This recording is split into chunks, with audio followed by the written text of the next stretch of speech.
The broadcast is now starting. All attendees are in listen-only mode.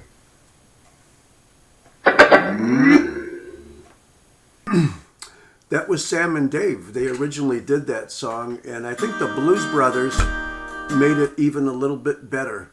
So today, all of the music, all 5 pieces of music, introduction, 3 for the break, and 1 at the end, will be by different people, and it'll be a good old-fashioned classic rock and roll, which I love, which also may have been popular before you guys were born. Today is almost the last day of December. It's the 30th of 2021. The next webinar in 5 days will be in 2022, next Tuesday. And I want to say a couple words about today's topic, okay? We just finished a big 4-webinar topic on respiratory tract diseases, and now we're going to get into something called genitourinary, which includes both female and male genital systems, as well as both the upper and lower urinary system, as well as breast. So there's going to be a lot of stuff. Actually, we're going to be doing 11 webinars. We've never did 11 webinars on one topic. Probably we haven't even done half as many, but this is going to be a long topic, and it's going to be probably extend all the way into February. And I'll tell you, it's going to be interesting. Today, we're going to start out with the urinary part of genitourinary, and we have both the upper, which is kidney, and the lower, which is ureters and bladder. And we'll be spending the first webinar and the second one on the upper, which is kidney. So today, we're going to talk about kidney diseases, and particularly some of the congenital diseases, some of the cystic diseases, and of course, the big topic of the glomerular diseases, or glomerulopathies, or glomerulonephropathies. I don't know if you could see this little warning sign over here, which I made, but it says warning, because I wanted to tell you that, you know, every year I try to simplify some of the topics. Probably the one topic that's been the most difficult to simplify has been the topic of the glomerulopathies, okay? There's a few of them, and you might be confused. There are things that they share in common, but I tried very hard last night, like I do every year, to modify it a little bit so it's a little bit more understandable. Probably the glomerulopathies are the most difficult concept to understand in terms of how to differentiate the various types and what they're associated with. So let's give it a try, and let's start with our big 11 webinar series on genitourinary. Okay, well, there's the upper part of the urinary. We'll talk about kidney today. And what do you see here? Well, what you see here are the 3 things that almost all of the classical renal pathology textbooks focus in on as 3 main parts, or 3 main sections, or 3 main chapters. They usually start out with the glomerular diseases, or the glomerulopathies. They then go into a little bit lower down, the tubular diseases and various things that could happen to them. And finally, the vascular diseases. So in that one picture, which I think you probably recognize as kidney instantly, because there's nothing else that looks like a glomerulus, especially when they're surrounded by these tubules. I think that you know that we're going to be taking a big bite into kidney today, and specifically, we'll say a few words at the beginning about the salient features of normal. I know you may have spent a lot of time learning the different cells of the juxtaglomerular apparatus and stuff like that, but we're going to do a big, quick, swift review of basic anatomy, histology, and physiology. We'll talk about 4 or 5 common congenital diseases of the kidney. And of course, the lower urinary tract is loaded with congenital malformations. The upper one doesn't have as many, but I've heard many of the really profound people, the urinary guys, you know, the nephrologists, the OB guys even, saying that the lower urinary tract is probably the most common site for minor congenital anomalies. You probably all know people that might have had one. We'll talk about the various cysts in the kidney. I know when you dissected the kidney last year, it was probably very difficult to find one in your entire anatomy lab that didn't have some type of cyst. So we'll be talking about the differential diagnostic of the cystic diseases. And finally, the big topic for today, the majority of the topic will be on glomerular diseases. That's webinar December 30th. On webinar January 4th, we'll deal with all the rest of them. So this is probably the single biggest topic. And once again, I want to warn you that it could be complex. You know, I try to decaffeinate this topic year by year, and sometimes I think I make a little progress, but I think you're going to really have to focus in and pay attention and maybe even memorize a little bit, okay?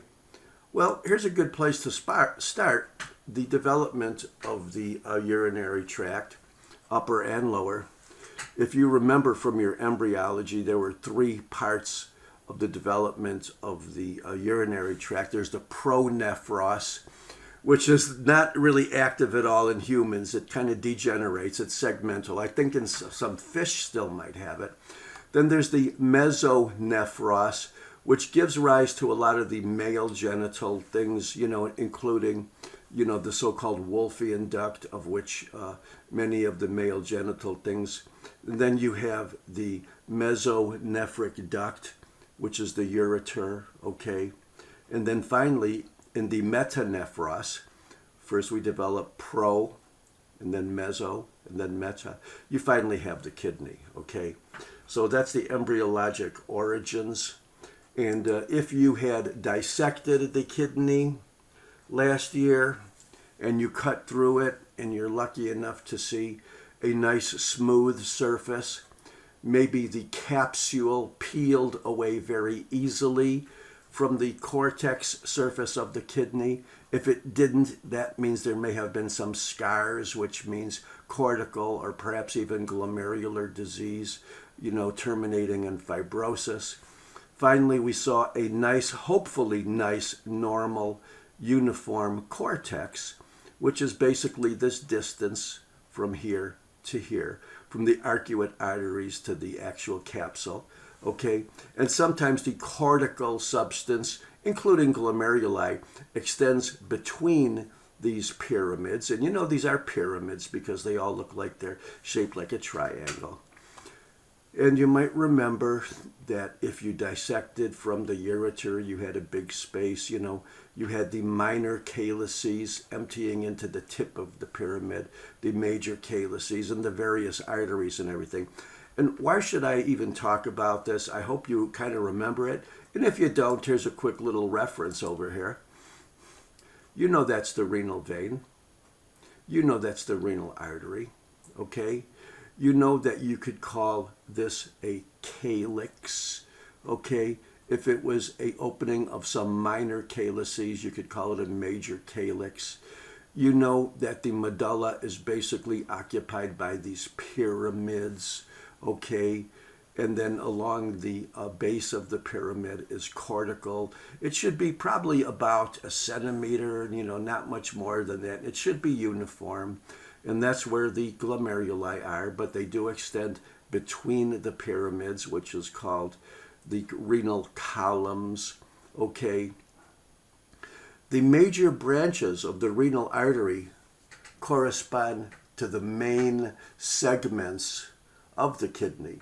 And classically, there is about 5, but that's not a hardcore number. There could be 6 or 7.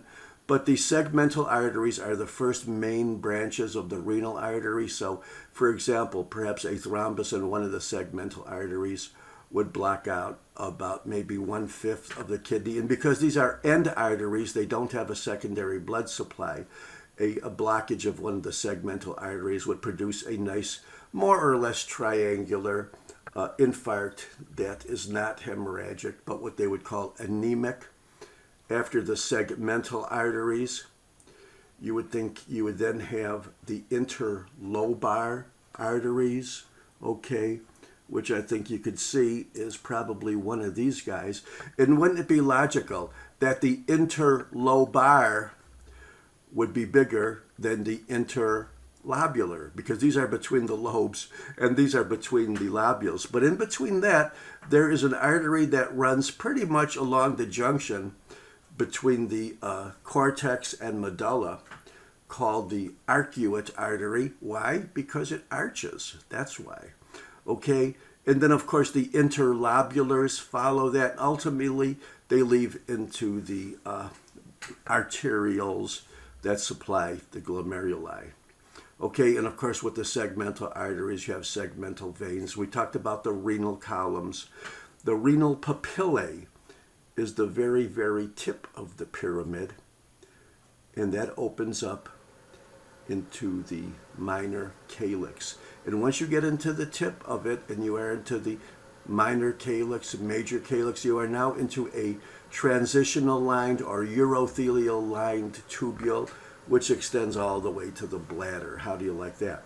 So technically, the collecting system, or you could say the beginning of the lower respiratory tract, starts with the minor calyces, and you can also say it's lined entirely by transitional epithelium, which is probably more often called urothelium now. And by the way, we'll talk about this later, but do you notice how if you were looking at the ureter, there's kind of a, not an abrupt turn, but basically it goes straight inferiorly, but it kind of turns here. Well, that's the most likely place for it to kink as well. So that's one of the three areas of the ureter which are most likely to get some type of obstruction. So here we go. We have the glomeruli, we have the tubules, and we have various blood vessels. Okay, this happens to be a good size artery. It could be an arcuate artery, I'm not sure. It looks like it's pretty big. Okay, and these are the three main things that we'll be talking about today's webinar and next Tuesday's webinar. So here's the real business end, however. You know that all of the action and all the excitement is at the level of the glomerulus. And the glomerulus is just a ball, a tuft of squiggly vessels, capillaries, so to speak. And they surround, or they are surrounded by epithelial cells called the podocytes. And the reason why they're called podocytes is because they have these little feet. Okay, that's the podo part. And the feet are up right against the basement membrane. And then on the other side of the basement membrane are the blood vessels. So if you wanted to memorize something visually from this transmission electron micrograph over here, think of the podocytes. You could think of that as the visceral epithelium. You could think of the epithelium comprising the Bowman's capsule, the parietal epithelium. And then you have this basement membrane, which among other things has a major component of type 4 collagen. And then you have the lumen of your capillary. And look, these tiny little things are the cytoplasm of the endothelial cells. But look, it's not continuous. It has these little interruptions, these little clefts. They are called fenestrations. So this is a fenestrated capillary. But the most important thing I want you to remember about this picture, because we're going to be getting into the glomerulonephropathies pretty soon, is that it's uniform in thickness and it's uniform in density. Okay, in almost all of the common glomerular diseases, the problem is in the area of the basement membrane or the things which touch it, which are the foot processes of the podocytes and the capillaries on the other side.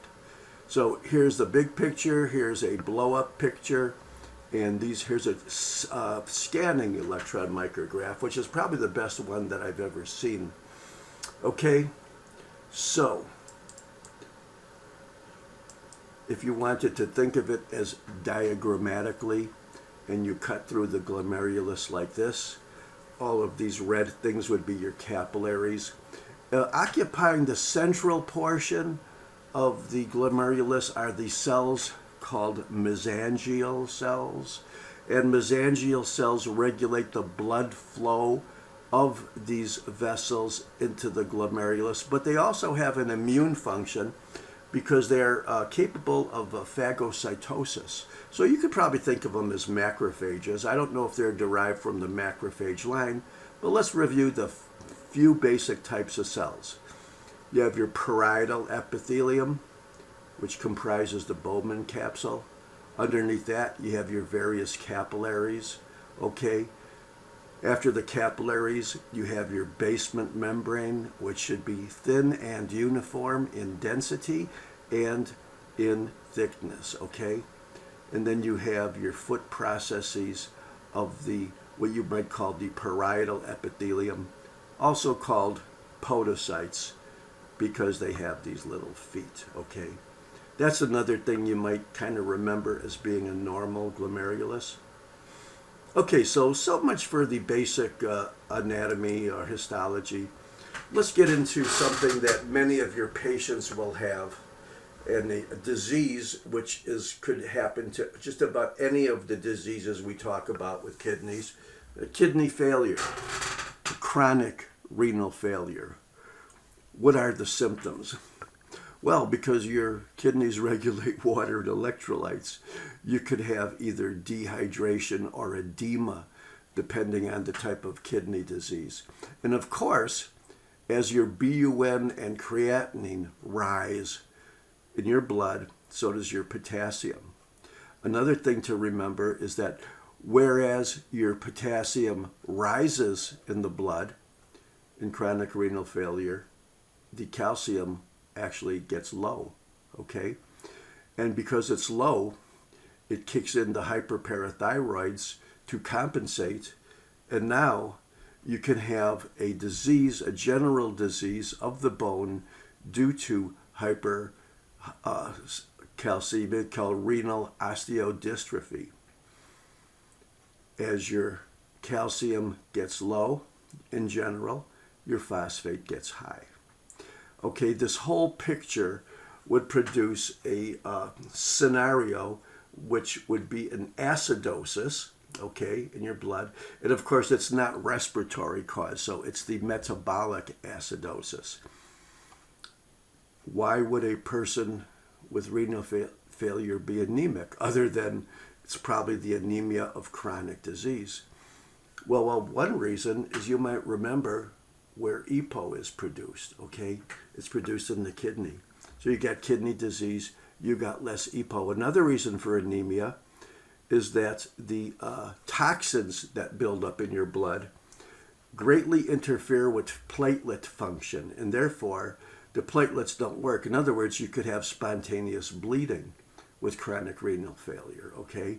You could have an inability or a great delay in your blood clotting as well.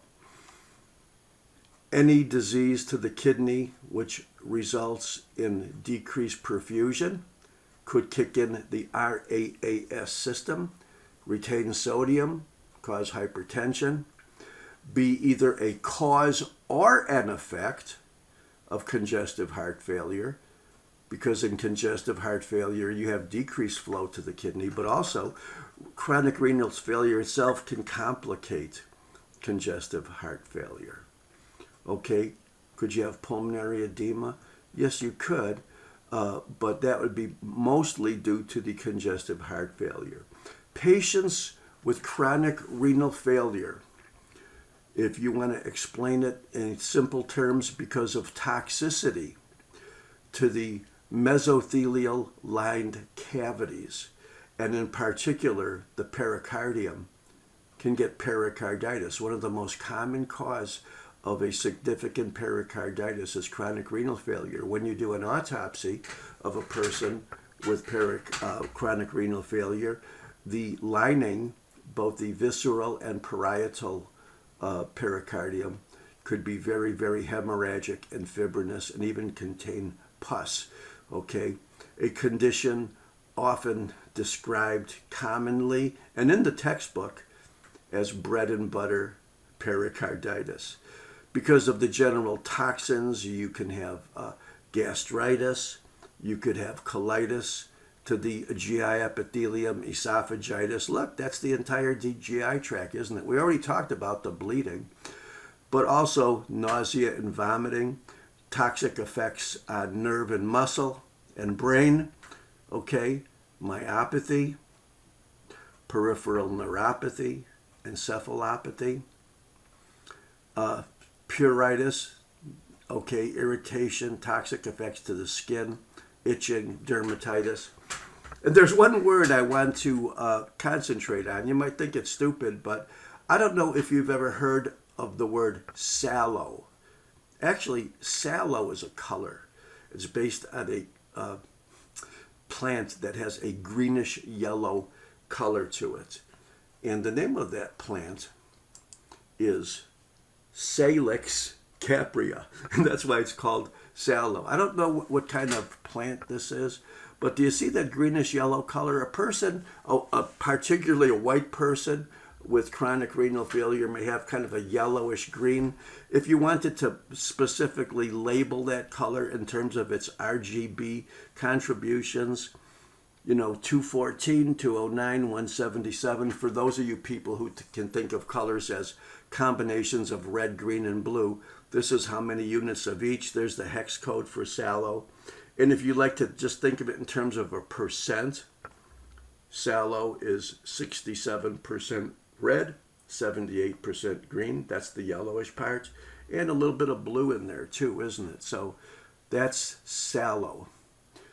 And if you have seen chronic renal failure people, they might not notice it, but you would say their skin is a little more yellowish, but they're not really jaundiced, okay?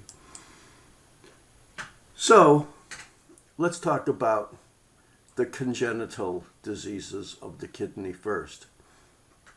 There's a few of them.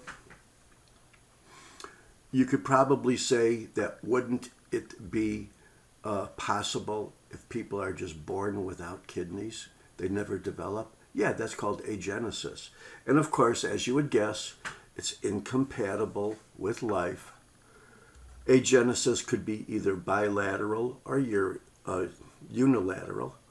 If there was only agenesis of one kidney, it is not incompatible with life. In fact, they could probably even lead normal lives, like they donated one kidney before they were even born. And of course, if one kidney does not develop at all or is donated as an adult even, the other side would probably be bigger than normal, or what they call compensatory hypertrophy. Could you have people that are born with small kidneys, either bilaterally or unilaterally? I think it's more common to be unilateral, but yes, that's possible. But remember, even if a kidney was not present at all, a good functioning contralateral kidney is not only life-saving, but might result in a normal life as well. What about kidneys that are not in the right position, okay? If you remember, the kidney kind of develops caudally, okay, but it kind of migrates cranially. So a congenital anomaly might be a kidney that has not migrated to its more caudal or superior position, which means it's probably going to be in the range of the pelvis.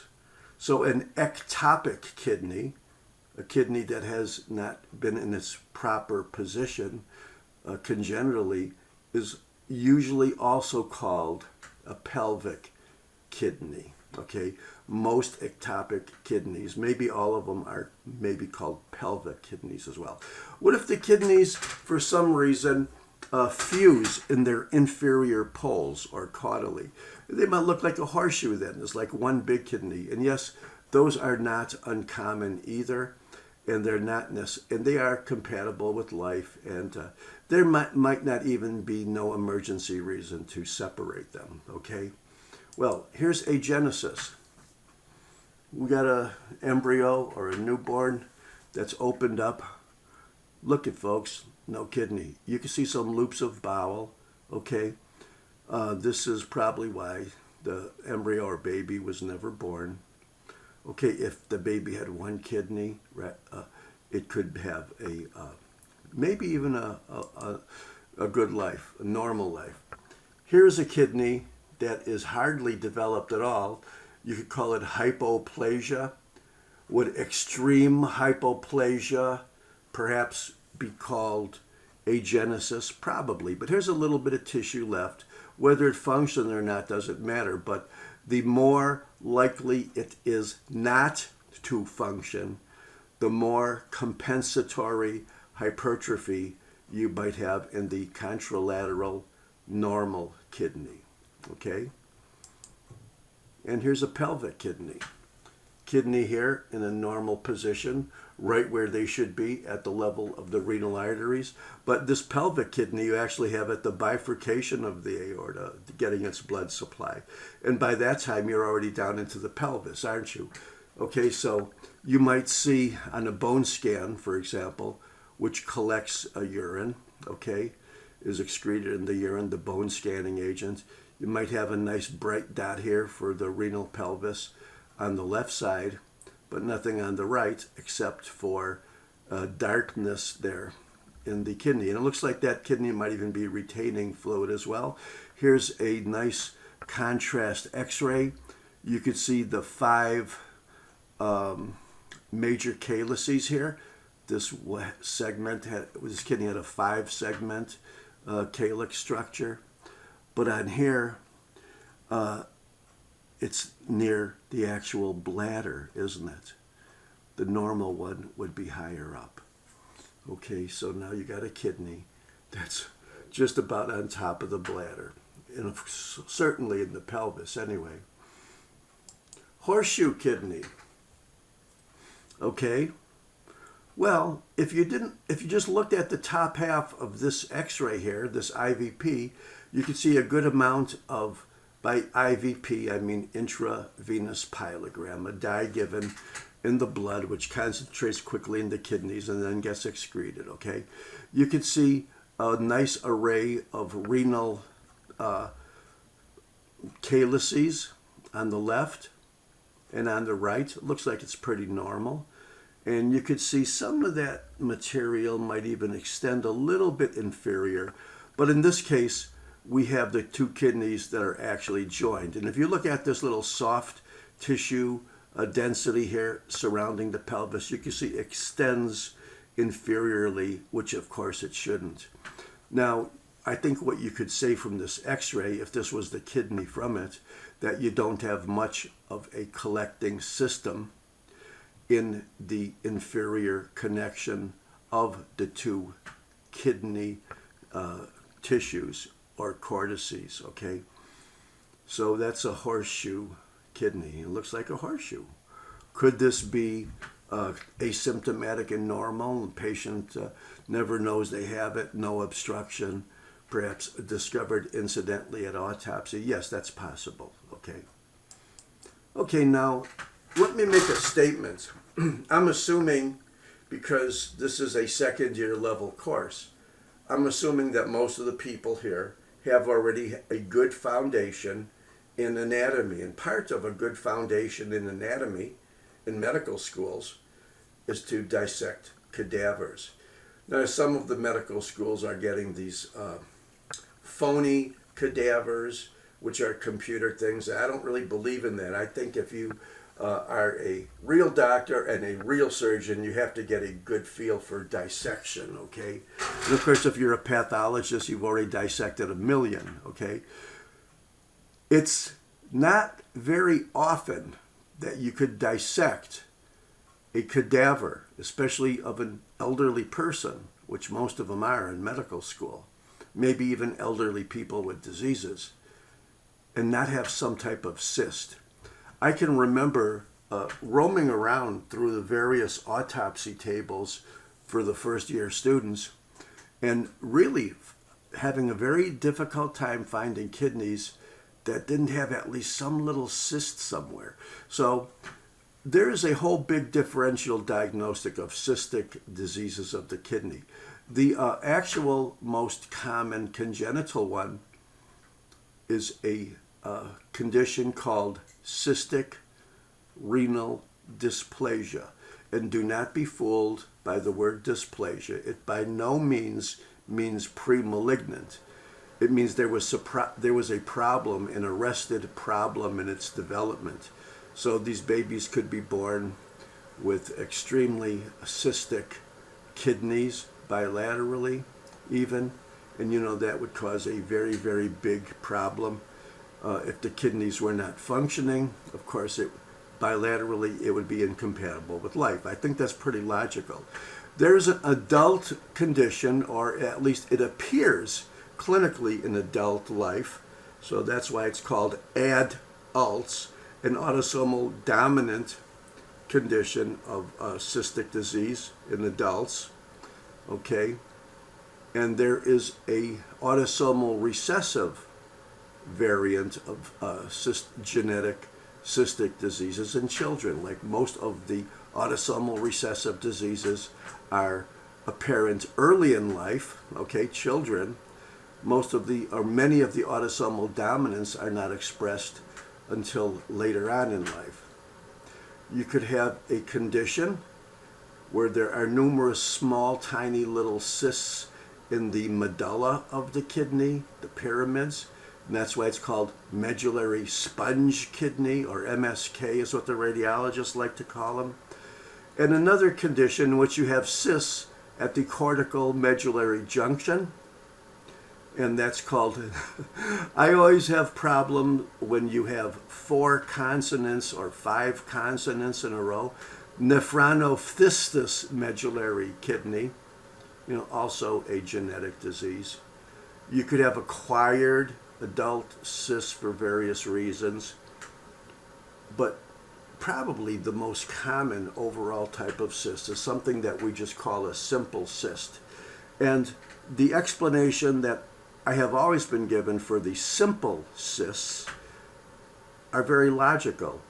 If you have a kidney which is involved with draining fluid, and for some reason one of those draining tubes, at the medullary or higher levels even, are compressed, you would have a cystic buildup of fluid prior to the obstruction. So that's the general explanation for simple cysts, which are the kinds that I'm sure you have already seen if you've already dissected cadavers. Okay, here's the so-called renal dysplasia. The kidneys are enlarged and cystic. It could be unilateral or bilateral. If it's bilateral, we got big troubles. It's possible the baby was never born. Basically, it's just filled with cysts. You don't have to go into the types of epithelium surrounding them. But the reason that this kidney never really developed fully is that it still has this sort of primitive mesenchyme occupying much of the cyst, which has not really fully developed into cortical or medullary tissue.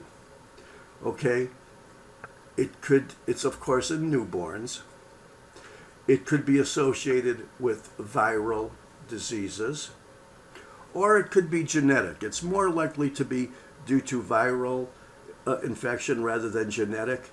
But the people who have studied the genetic aspects of this disease actually found a couple of genes. I have them down here. I hope I can make them bold and underlined for you to see them. There's a couple of genes they have called the EYA1 gene or the SIX1 gene, and these are the genes which, when are mutated or absent, might give rise to a newborn cystic renal dysplasia. Now, in the adult variant of cystic disease, and remember, it doesn't mean that adults get this.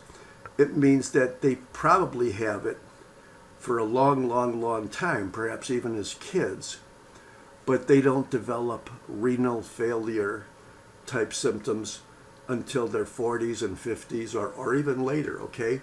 Now, it's an autosomal dominant disease. The two genes which are basically involved are mutated, and I think they're appropriately labeled, are PKD for polycystic kidney disease 1 and PKD2 for polycystic kidney disease. Autosomal dominant, it follows an autosomal dominant pedigree, okay, which means it probably does not skip generations, and it appears later in life are the two factors of an autosomal dominant pedigree. It has a very complex genetics, but nevertheless, these are a couple of genes that are frequently indicted with the autosomal dominant polycystic disease. And clinically, these diseases can be very cystic, but they can still function, but they don't usually function throughout a normal lifespan. And I've known people that have had this, and they're terrified that maybe their kids have it too, because by the time they have renal failure, they might have had already a couple of kids. How do you like that? I think it's also more common in males than females, but remember, it's autosomal dominant. It's not sex linked. Okay, what about the autosomal recessive now? The autosomal recessive may skip generations, but remember, you need two defective alleles. But when they do get together, it appears early in life, okay? And if you look at the kidneys, it looks exactly like the adult variant, but they're now in small kids. And rather than be called PKD1, they call it PKHD1, okay? A gene similar to the gene that we saw in the autosomal dominant. The autosomal recessive, technically, it's a different gene. Now, if you survive this as a child, it's highly likely, or we'll say often is the word, but it is feared that many times they will develop hepatic fibrosis. Now, is hepatic fibrosis the same as cirrhosis? Well, it could be, but remember, cirrhosis is not only fibrosis, but it's nodule formation as well. So we're not saying cirrhosis, we're saying hepatic fibrosis in kids who survive the autosomal recessive polycystic childhood kidney diseases. Let's talk about cysts in the medulla. Wouldn't that be a more likely place for a cyst? Because that's where the collecting tubules are, okay? There's a condition which I've seen a couple of times. Radiologists will show a CT or ultrasound in which when you look at the kidney, here, maybe I should make this a little bit bigger. Do you see all these little holes in the pyramids? That's the medulla. And these little holes make it look like a sponge. And if they retain fluid on IVP or ultrasound, they call this a medullary sponge kidney, or MSK.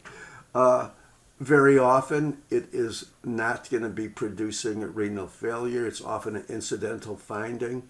Okay, you can see it on CT, you can see it on ultrasound, and of course, you can see it very, very nicely here on a kidney that has been cut, that has MSK.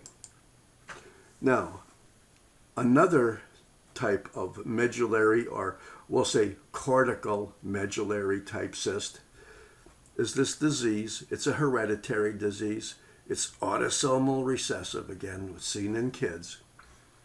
And I wish I could pronounce the name properly. I don't know if you can, but whenever I have like 4 or 5 consonants in a row, I start to fumble with my lips. Nephronophthistis, okay? And it's, you have cysts at the cortical medullary junction. It's another hereditary disease. So autosomal recessive means it appears early in kids and it's progressive, and it is not an incidental finding like medullary sponge kidney. And it's not like medullary sponge kidney because the cysts, of course, they start out at the cortical medullary junction. Now in here, they are actually pretty big, so they extend well into the medulla. But this is nephrocystis, okay?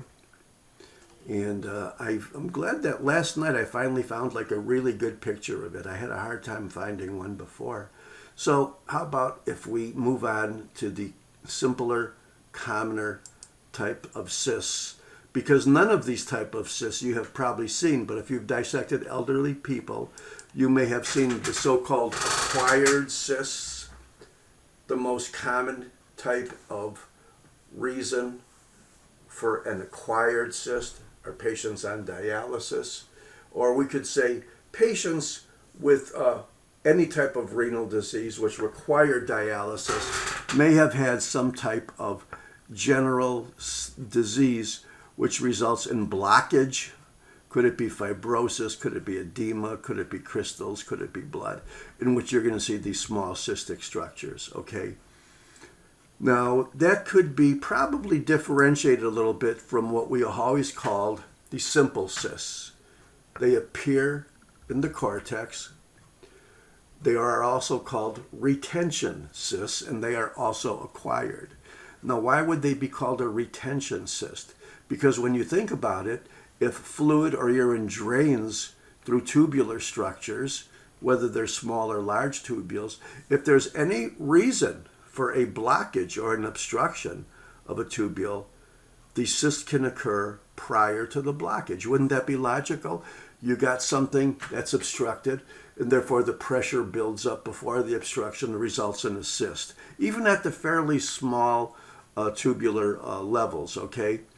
They are very, very, very, very common. They're incidental, they're asymptomatic, and they are not hardly at all ever associated with renal failure.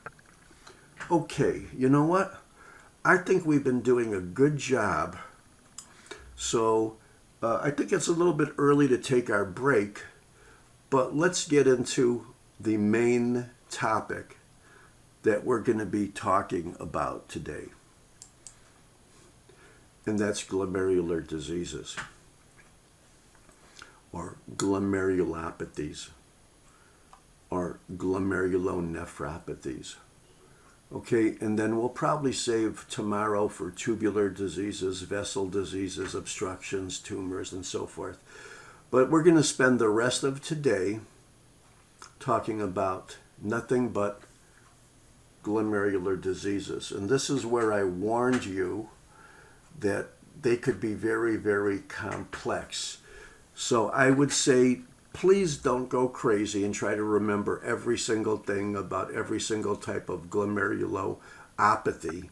Okay, but try to understand the big pictures of what happens. And I'll give you an introduction into it before we go into the maybe 4, 5, or 6 technically different types of glomerular diseases.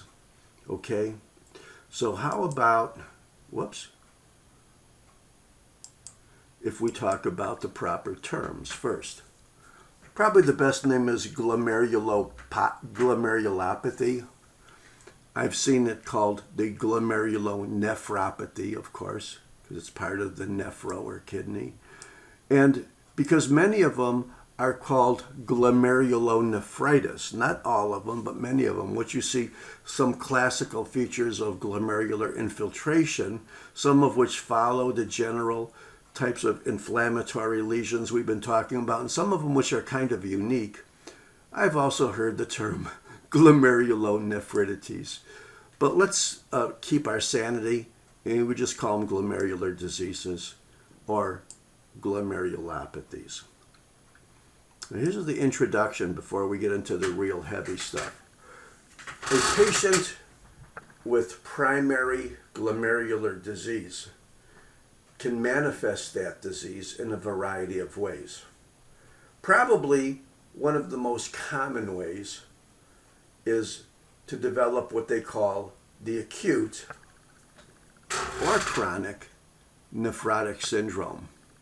Acute meaning it's significant and it occurs rapidly. Nephrotic syndrome may not occur rapidly, it may be not acute. It could not only appear acutely, but it could progress very, very rapidly into death and renal failure, a rapidly progressive type of renal failure, or what they would call a rapidly progressive glomerulonephritis or rapidly progressive glomerulonephropathy. Okay.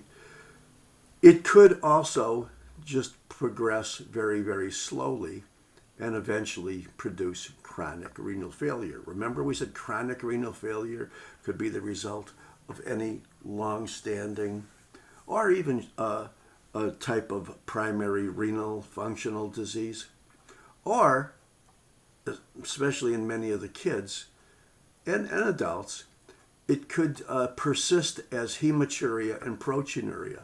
And why would that be? Well, think about it. When you have problems with your glomeruli, the primary area of problem is the basement membrane. If that membrane is not intact and uniform and smooth, okay, it's going to leak blood and it's going to leak protein. And technically, there's even a kilodalton limit to the molecular weight of the molecule that can go through the glomerular basement membrane. So it could even leak larger molecules as well as proteins, which it normally would retain. Now, I'm going to be going through a whole bunch of the so-called primary glomerulonephropathies. But what are the pathologic manifestations in general? Okay, well, being an inflammatory process in many cases, you can have leukocyte infiltrations, you could have neutrophils, you could have macrophages, okay? In the so-called rapidly progressive one, you could have a collection of macrophages primarily called crescents, which accumulate at the periphery of the glomerulus usually, and that's usually a very, very, very serious problem. Probably the one thing that is present in most of the various glomerulonephropathies is you do not have a uniform basement membrane. It could be lumpy, it could be bumpy, it could be spiky, it could be thin, it could be thick, it could be denser than usual. Okay, but it's not a uniform, nice array of type 4 collagen and a few other supporting structural proteins like most basement membranes are. Now think about it. If a glomerulonephropathy is chronic, like all chronic diseases, they may end up with fibrosis, scarring, or what we would call hyalinization or sclerosis. So a chronic glomerulonephropathy, you may have many or most glomeruli which have no cellular detail. They're just like big scars, okay? Now, another general term I want to mention are the various pathogeneses. I guess I should make that a plural rather than a singular, shouldn't I? Because we're talking about multiple factors here. Why would you have a primary glomerular disease? Well, maybe you have antibodies against your glomerular basement membrane. Hey, do you remember when we were talking about Goodpasture syndrome, when we talked about lung? We said that in Goodpasture syndrome, you develop antibodies against your own basement membrane of the lung, but also of the kidney, because both of them have type 4 collagen. So that's one reason. Or let's say it's not an autoimmune type of thing, but let's say you have antigens there, cells, proteins, which shouldn't be there due to various reasons, and now you develop antibodies against planted or non-inherent antigens. Do you remember when we talked about immune diseases in general? And we said that there's three places in the body where antigen antibody complexes just love to be trapped. We said one of them was synovium. We said one of them was endothelium. But the third one was glomerular basement membrane. So a glomerular basement membrane, or a glomerulus in general, is a magnet for circular antigen antibody complexes. Could you technically have antibodies against the various cells in your glomerulus, like the mesangial cells or the podocytes? Yes, that's another pathogenesis of some of the glomerulonephropathies. Could you have not only antibodies, but could you have a cell-mediated immunity? In other words, type 4 hypersensitivity, in which you are now having cells, T cells, cytotoxic T cells, also cells like in tuberculosis, where it's a direct cell-to-cell type of attack rather than antibodies. Okay, now I've never told you to memorize pictures before. Okay, but I'm going to show you a picture now that is very, very easy to memorize. Okay, because it's simple, and this is it. So I put down last night for the first time, please visually memorize this.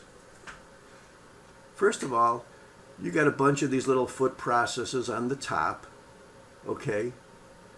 And then on the endothelial, or the blood side, you can see part of a blood cell down here. So these are the fenestrations of the capillary endothelium. And fenestration means there's little holes in it where the basement membrane technically is not fully covered by endothelial cytoplasm.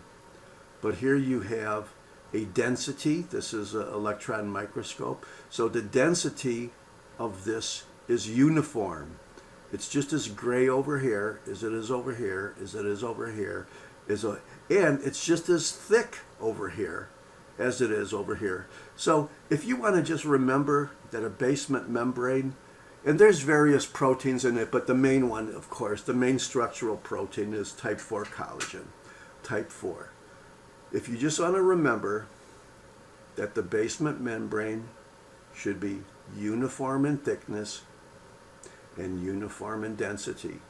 If you don't want to memorize the whole picture, I want you to remember that. Of course, you might say that the foot processes are kind of fenestrated all, only they don't call them fenestra, on this side of the basement membrane. On the urinary side, they call them filtration slits, okay? And this is what regulates what can or can't come into the urinary space from the vascular space. And here's a nice little diagram. This is an actual electron microscope, but this is a diagram. Podocytes on one side, endothelial cytoplasm called fenestra on the other side, but a uniform thickness and uniform density, type 4 collagen, basement membrane. Okay, now when we talk about the various glomerulonephropathies, many of them will be glomerulonephritis, which means that things that we've learned about the inflammatory process, of course, have to apply to the kidneys as well. So do you remember when we talked about inflammation, we talked about neutrophils being an acute type of cell, the monocytes perhaps not being not so acute, which of course are macrophages once they come out of the blood into the tissue. We talked about the role of T cells creating cytokines. We talked about natural killer cells. We talked about platelets and coagulation in general. Now in the kidney, of course, we got another type of cell, often regarded as an inflammatory cell because it proliferates in some of the glomerulonephropathies. And those are called the mesangial cells. The mesangial cells have kind of a phagocyte role or a macrophage kind of a role, but they also are somewhat contractile in that they can regulate the flow of blood throughout the glomerulus also. So these are your mediators. These are your cellular mediators on top. And I say they're usual because these are the same cellular mediators or cellular players we talked about in inflammation in general. But then don't forget, you also have your so-called cytokines, a whole wide variety of substances made by the cells, particularly the T cells and the macrophages, okay, and the chemokines, which are attractants for the leukocytes or neutrophils, as well as a whole wide variety of coagulation factors. So,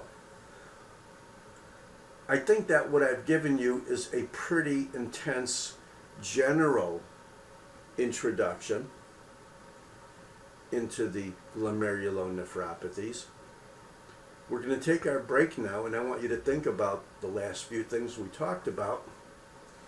And then we're going to come back and start talking about the actual various types of glomerulonephropathies or glomerulonephritis. And that's going to be the first one. It's also the most common one. It's also probably the easiest one to understand as well. So let's do a 3-song break.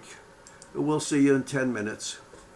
And then we'll get into the real hot and heavy final, more or less, topic of glomerular diseases.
I guess I'm not supposed to talk with food in my mouth, but this is not really food, this is chocolate.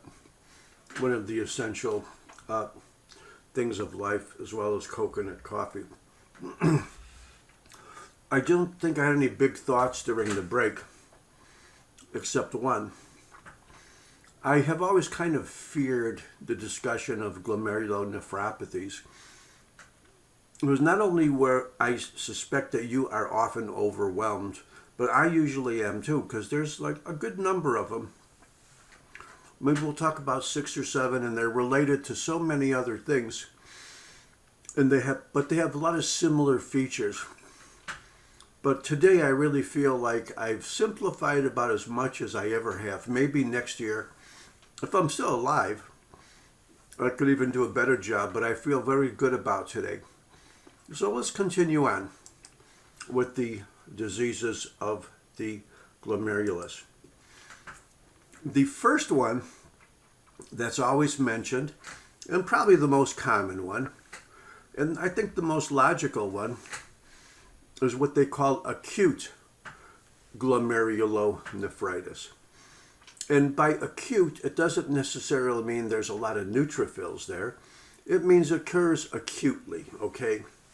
The old name for this, and it's still used, is called post-streptococcal because it generally follows, I'd like to say always, a strep infection, which means it's primarily in kids, and they get a strep infection, okay? And during the course of the strep infection, they develop antibodies against this type A strep, okay?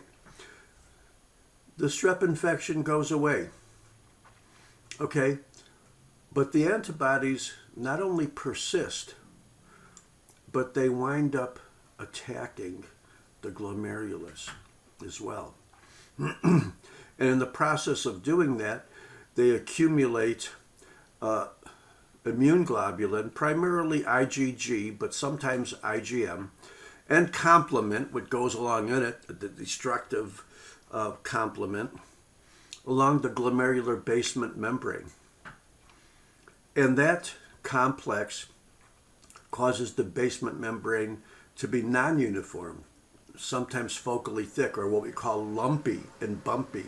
And when I was in medical school, we learned about post-streptococcal glomerulonephritis as being called lumpy bumpy glomerulonephritis. Okay, not that it's the only one. There are others which cause thickening or irregularity of the basement membrane. But because of the damage to the basement membrane, blood leaks through, okay, oliguria, okay, because of the inability to function properly. Azotemia can develop for the same reason. And basically, you could say it's a glomerular damage collection of immunoglobulins and hypercellular inflammatory cells. We increased in mesangial cells and endothelium, and it looks like it's hypercellular following a strep infection, usually a few weeks. And here's some pictures of it, okay? Well, we've seen a bunch of glomeruli already, but you know this one has a lot of inflammatory cells in it. Yeah, some neutrophils, a lot of mesangial cells, and the immune deposits, okay? I'm going to show you this picture first. The immune deposits are along the basement membrane here, and they look like they're on the urinary side. Take a look. This basement membrane is not uniform. There's a bump, a lump over there, a bump over there, a bump over there. Okay, and here's the endothelial cell. And here's probably the Bowman's capsule, because the capillaries, which this is often towards the periphery of the capsule. In the accumulation of these immunoglobulins in the infection, if you labeled a dye that was fluorescent against antibodies, the glomerulus might look like this. Normally, there should be no immune deposits in the glomerulus. So that's acute glomerulonephritis or acute post-streptococcal, or, I like to just call it lumpy bumpy, but I'm a pathologist, so I always do things differently.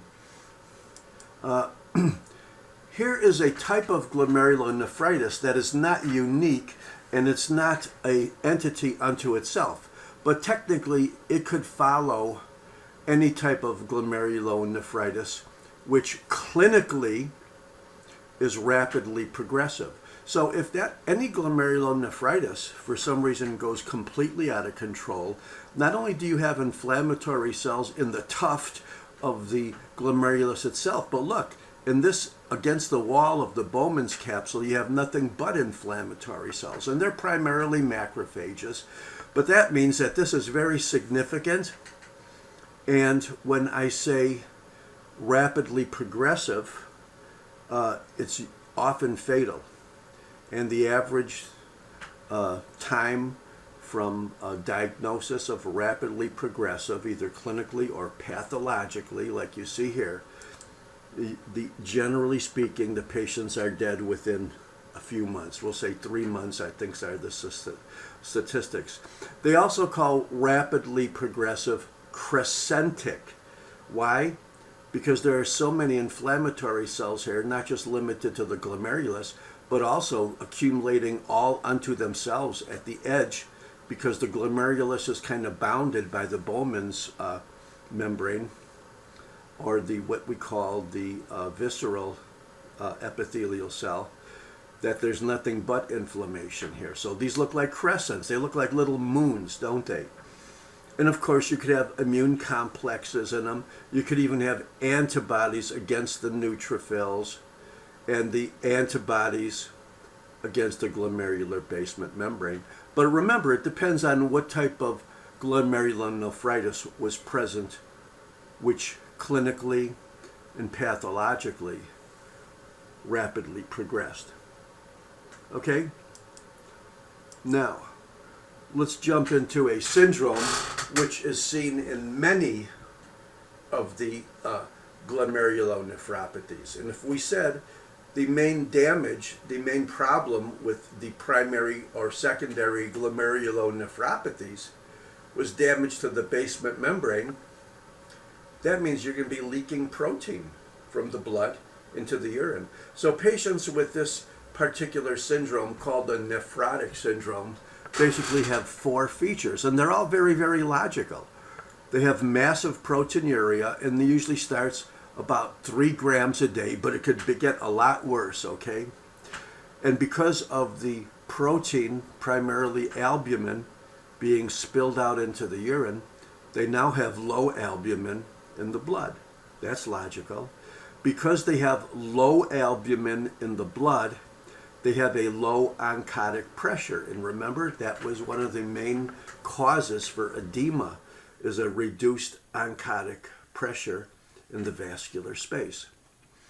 Now, if you have hypoalbuminemia and a low oncotic pressure, a normal compensatory mechanism is to increase the amount of lipids in the blood, okay? Because your albumin is not holding that fluid in, so the body makes lipids. So you have a lipidemia. That's not too cool either. But even some of those lipids spill out into the urine as well. So these are the 4 classical features of the nephrotic syndrome, and they have numerous causes, but you could say glomerulonephropathies in general, and specifically a type of glomerulonephropathy we'll be talking about next, which they call membranous, one in kids, which is minimal change but can also produce the nephrotic syndrome. Another type of glomerulonephropathy, which is common, called focal segmental, as well as secondary to other diseases. Many of the glomerulonephropathies, and therefore nephrotic syndrome, could be seen in the systemic autoimmune diseases like lupus rheumatoid. They're in diabetics. They're in patients with accumulation of amyloid. Could be very, very destructive to the glomerulus, and therefore glomerular basement membrane, as well as some drugs as well. So let's talk about the number one cause of nephrotic syndrome, or one of them. This might not be the number one, but it's probably the most common that causes it. Membranous glomerulonephritis has been linked to nonsteroidal anti-inflammatories. Okay, we're talking about aspirin here, folks. Gold treatments, a variety of tumors. Okay, lupus, hepatitis B, hepatitis C. Okay, other infections as well. This is a pretty big differential diagnosis, isn't it? But in it, there's once again a deposition of antigen-antibody complexes. And in most of the membranous glomerulonephritis, even with nephrotic syndrome, most of the membranous are relatively indolent, which means they don't progress too much or cause nephrotic syndrome or renal failure. But more than half of the patients will still have persistent proteinuria. And about 15% will go on to the nephrotic syndrome. And when you consider the incidence of membranous itself, that's a pretty large number. You see in this glomerulus here, it looks like it's thickened in general. Do you see these little spaces around the little holes, which are capillary loops, which seem thicker than usual? Well, guess what? Not only is that a thickened basement membrane and non-uniform, it's not necessarily what we would call lumpy and bumpy, but it has these little jagged edges on it, like there and there and there. So we often refer to membranous in terms of electron microscopy as spiky. So whereas the acute glomerulonephritis we called lumpy bumpy, the membranous we called spiky, although in general it's pretty thick in general. You'd think that these are fluorescent antibodies against immune complexes. Yes, they are. That's why this looks so green.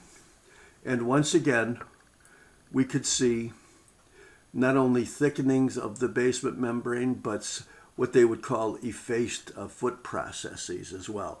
And the basement membrane itself is thicker than it should be. Okay, but it's not as lumpy, bumpy thick as the acute post-streptococcal. That's membranous. And remember, it's associated with a lot of things, isn't it?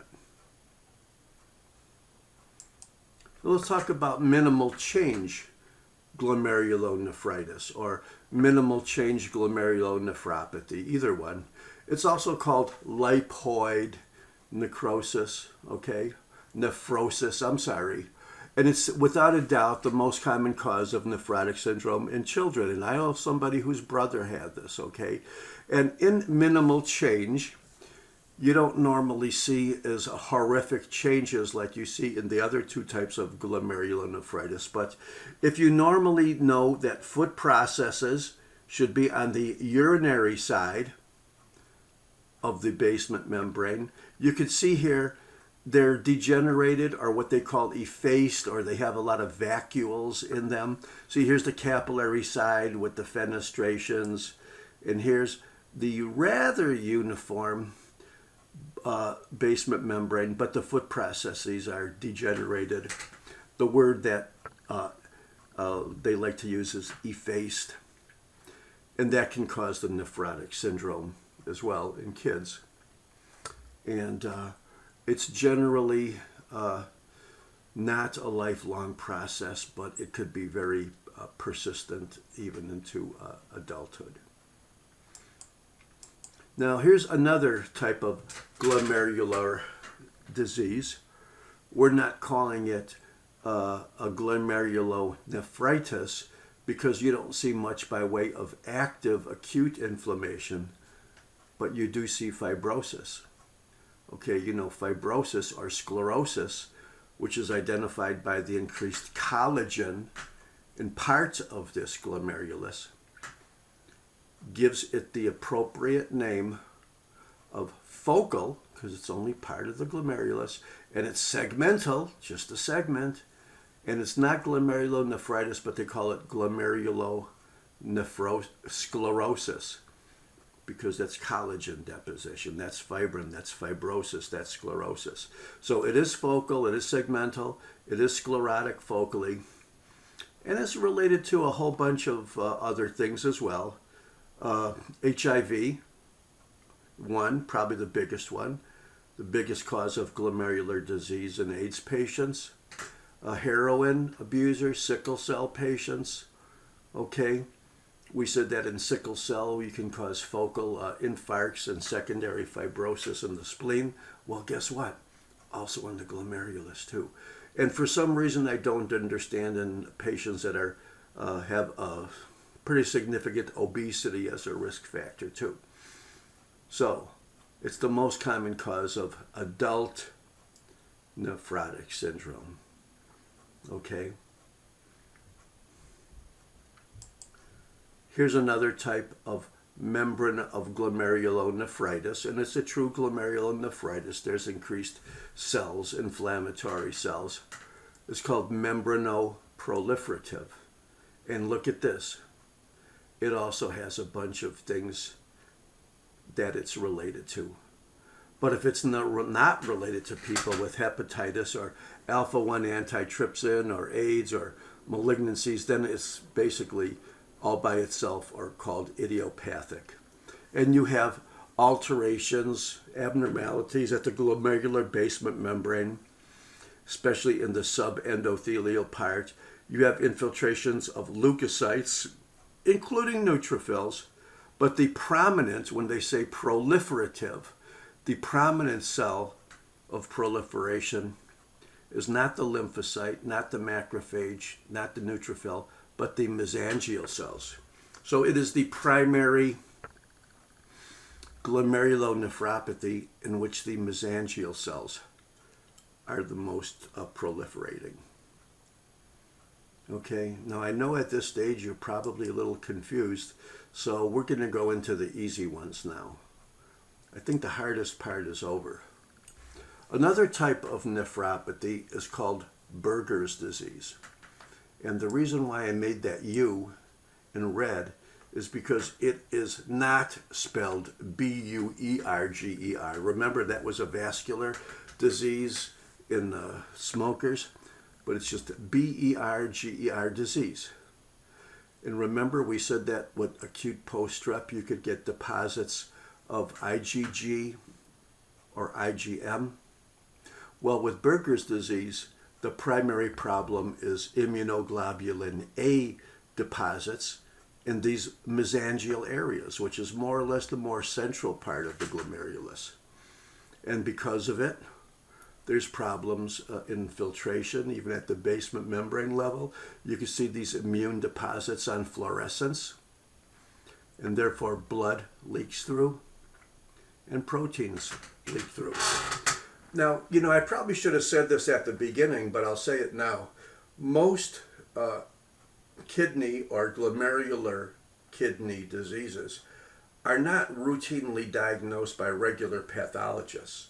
When a radiologist or renal physician, now it's probably mostly radiologist, does a needle biopsy of the kidney for glomerular diseases, these are usually sent to specialized labs that can do immunofluorescence or electron microscopy, which is not usually done at most hospitals, even the so-called big university hospitals. So, make it easy. IgA nephropathy, also called Buerger's disease, is IgA deposits in the mesangium, damage to the basement membrane so the blood and proteins leak through. Okay, now there are some hereditary glomerulonephropathies, which I'm going to briefly mention. One of them is called Alport syndrome.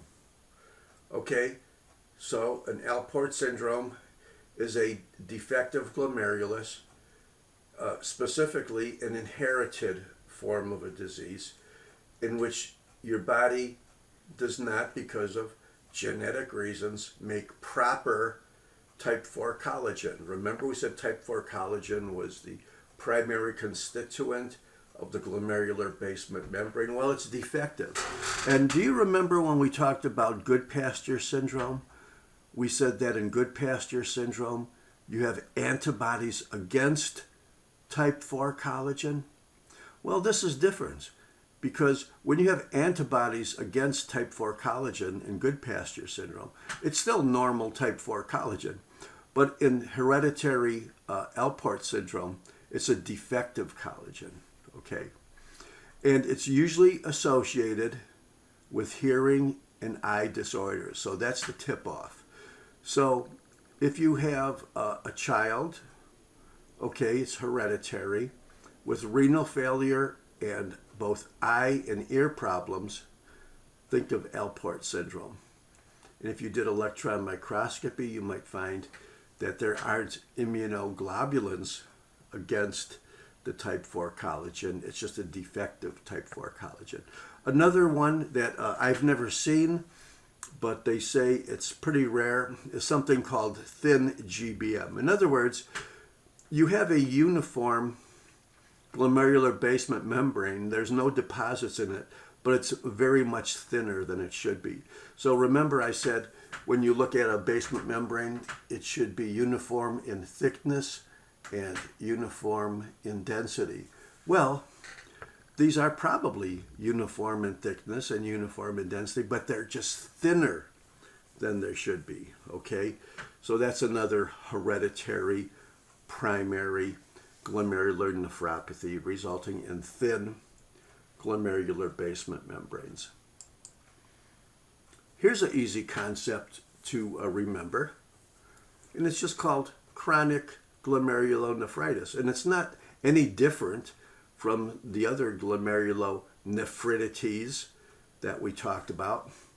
With any type of glomerulonephritis, whether it's acute or membranous or focal sigma, blah, blah, blah, if it progresses, can result in hyalinization of the entire glomerulus. Okay, so what happens when the glomeruli in the cortex are scarred? The cortex then become thin. And when we say they're hyalinized, we're talking about fibrosis. And what is fibrosis? It's the end stage of inflammation. So these can follow the various types of glomerulonephritises. Okay?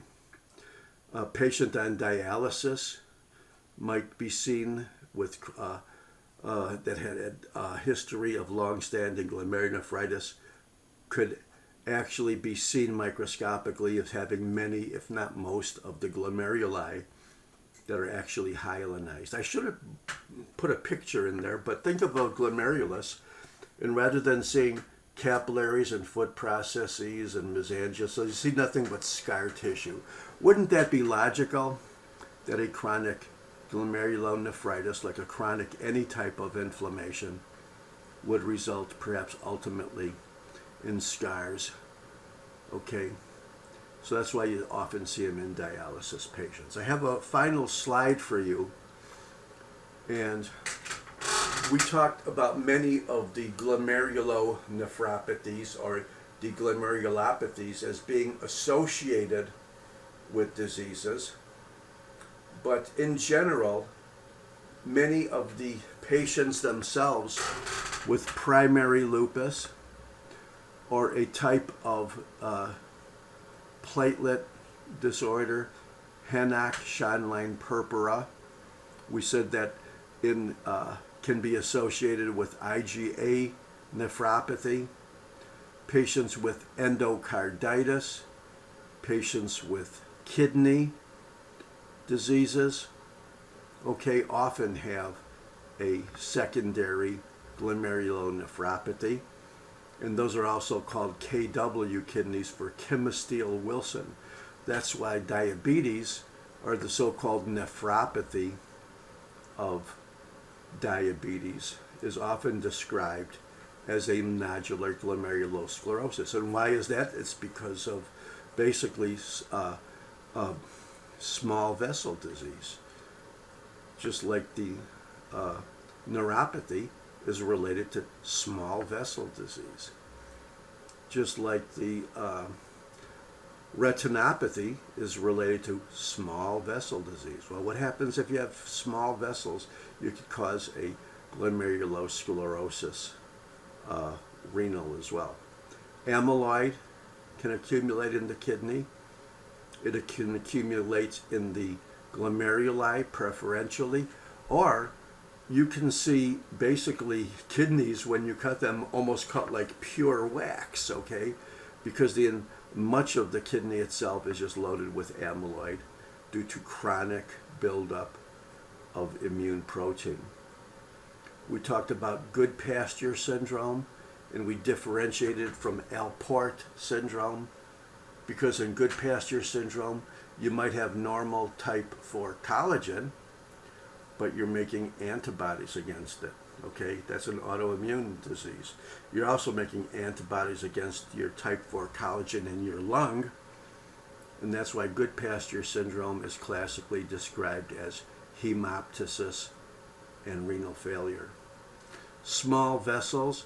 Most of the people with Wegener's granulomatosis, which is primarily a disease of the upper and lower respiratory tract, die because of glomerulonephropathies, okay? And of course, multiple myeloma, with or without amyloidosis, although they're very closely related, can be regarded as causing a secondary glomerulonephropathies as well. Now, some of this list here are things that I just mentioned, but if you remember, some of the specific types of glomerulonephropathies had lupus and amyloid as, one of the causative or at least risk factors. Okay, well, we said a bunch today.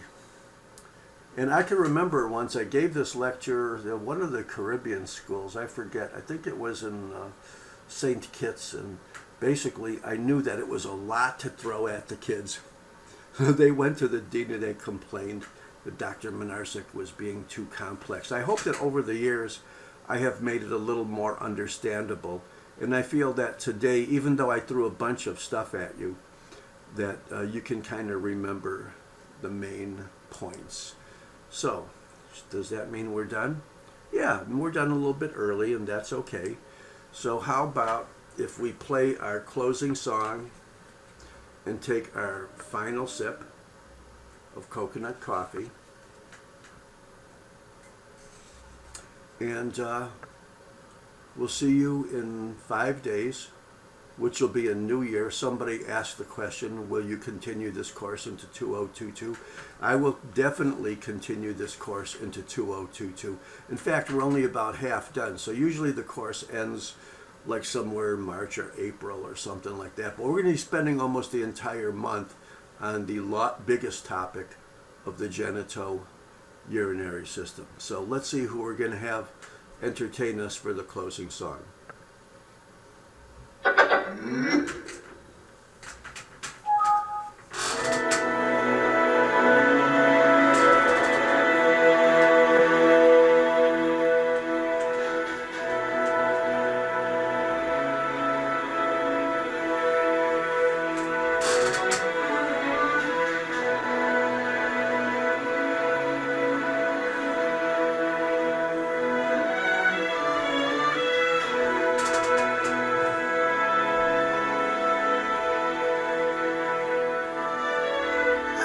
Stay awake just to hear you breathing. Watch you smile while you are sleeping, while you're far away and dreaming. I could spend my life in this sweet surrender. I could stay lost in this moment forever. Every moment spent with you is a moment I treasure.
Rock on, buzzards.